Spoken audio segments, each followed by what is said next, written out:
gentlemen, to Phil, my what do you number have, sir? 7. And really, the best way to let you know what my number 7 is sun is shining bright, walking like survivor. I'm not an outsider.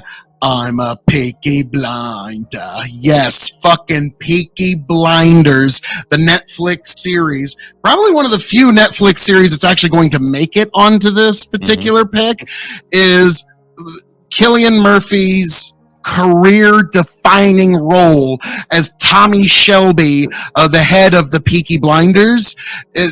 Every single scene, you could literally do an entire body language study. And I've seen people do 6-minute scenes of Peaky Blinders, and they do 35-minute body language studies where actors and everybody else can get a lot, like, if you're trying to read people, if you're a poker player, or if you're an actor wanting to know how to portray certain things. Peaky Blinders, every single scene is art, and you could draw something from it. And every actor was perfectly cast for their roles. Now, strangely enough, Jason Statham was considered for the role of Tommy Shelby. I'm glad he didn't get it. Me too, because they actually asked Cillian, like, we don't know if you can be as badass as we need for this role. And he goes, I am an actor. Now, this is actually based on a real Birmingham gang out of that particular area of England called the Peaky Blinders, and they would wear peaky hats that they kept razor blades in part of it, so they could just yank the hat off and slice you. And they were known. They would take people's eyes. That was how they wouldn't kill you. They'd just stab your eyes out, and then people got the hint. And that's how because they wore the peaky hats and they were the blinders, so they got known as the Peaky Blinders eventually.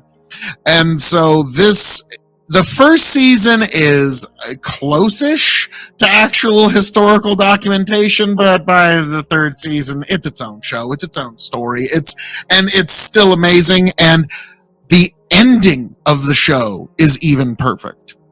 Like, they could do a movie, and I'd go see it, but they don't need to.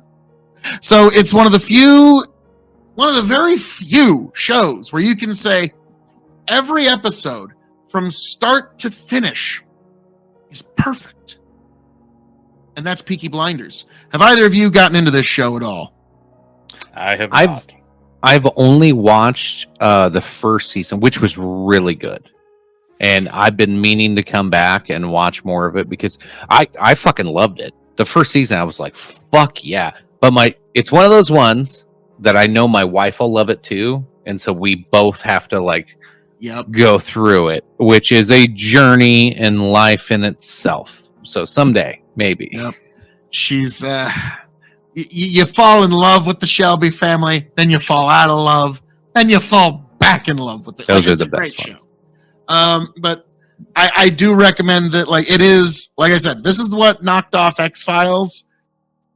This show is a must watch in my personal opine,